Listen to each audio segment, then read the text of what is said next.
enerjide dışa bağımlılığı bitirmekte kararlı. Yeni müjdeler gelirken ülkemizi kıskananlar da yok değil. Çıkan bu yangınlar hepimizi üzdü. Ülkemizi ateşe veren yangın saldırılarının doğalgaz çalışmaları için açıklamalar yapılırken gelmesi de bunu kanıtlar nitelikte. Vatanını, milletini seven kişiler bu keşif haberleriyle mutlu olurken diğer kişilerin sadece eleştirmesi üzücü. Doğalgaz üretimi 2023 senesi içerisinde başlayacak. Bugün yapılan çalışmalar yarın meyvesini verecek ve fiyatlara da o zaman yansıyacak.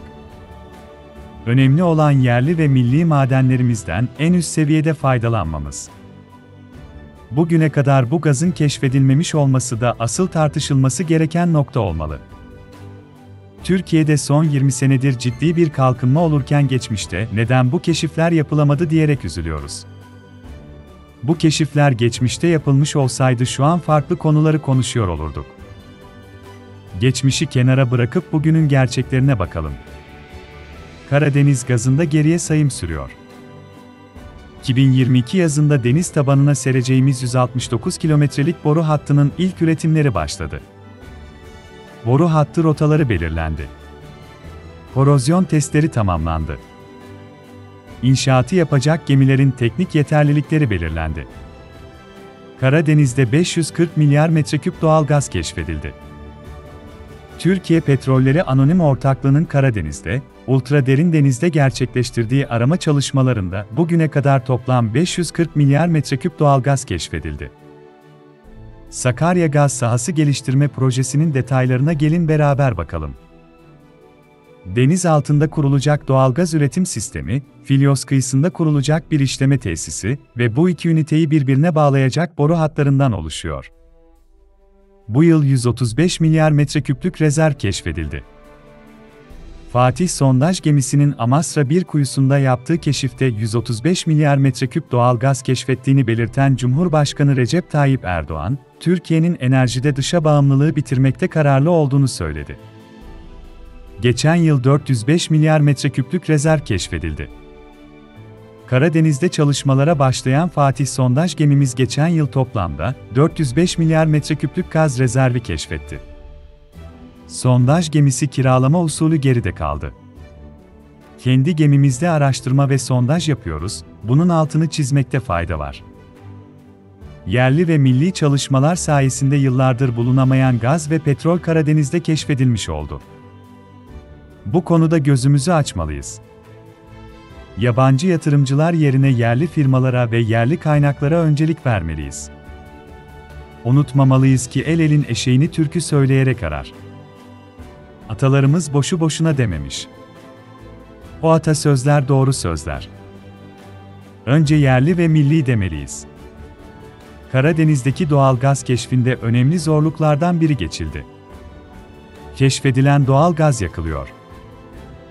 Cumhurbaşkanı Erdoğan, Sakarya sahası gaz yakma törenine canlı bağlantıyla katılıp önemli açıklamalarda bulunduğu sırada yangın haberleri geldi. Ülkemizi çekemeyen kişilerin bu planlı saldırıları durumun rehavetini ortaya çıkarmıştır. Öte yandan Enerji Kaynaklar Bakanı Fatih Dönmez, Karadeniz gazının 3 etapta karaya çıkarılacağını açıkladı. Gelin teknik detaylarına bakalım. Bu zamana kadar bu müjdeleri konuşmak dışında neler yaptık, bu videoyu paylaşalım ki bilmeyenler de bunu öğrensin. Bu konular dalga geçilecek konular değil. Ciddi meseleler ve karalanması dalga geçilmesi çok yanlış. Bu videoyu paylaşın ki dalga geçenlere fırsat vermeyelim. Unutmayalım ki gerçeklerin bir gün ortaya çıkmak gibi bir huyu vardır. Yerli doğalgaz da evlerimize ulaştığında bakalım o dalga geçenler ne diyecek? İlk aşama olan deniz tabanı doğalgaz üretim sistemlerinin tasarımını bitirdik. İlk etapta 10 kuyu için hazırlıklara başladık. 2022 yılında 169 kilometre boruyu deniz dibine sereceğiz. 2023 içerisinde de doğalgazı evlerimizde kullanabileceğiz. Fatih sondaj gemimizin keşfettiği 320 milyar metreküplük doğalgaz sadece Türkiye'de değil, dünyada da büyük yankı uyandırdı. İlk keşiften yaklaşık 2 ay sonra Fatih sondaj gemisini ziyaret ederek, ilave 85 milyar metreküplük yeni keşfi de gemimizde açıklamıştık. Keşifle ilgili son müjdemizi ise, Haziran ayının başlarında Filyos'ta düzenlenen törende vererek 135 milyar metreküplük yeni keşifle toplamda 540 milyar metreküpe ulaştığımızı ilan etmiştik. Karadeniz'de açtığımız bu kuyular ilk değildir, elbette son da olmayacaktır. Bununla birlikte son bir yılda açtığımız kuyuların öncekilerden büyük bir farkı vardır.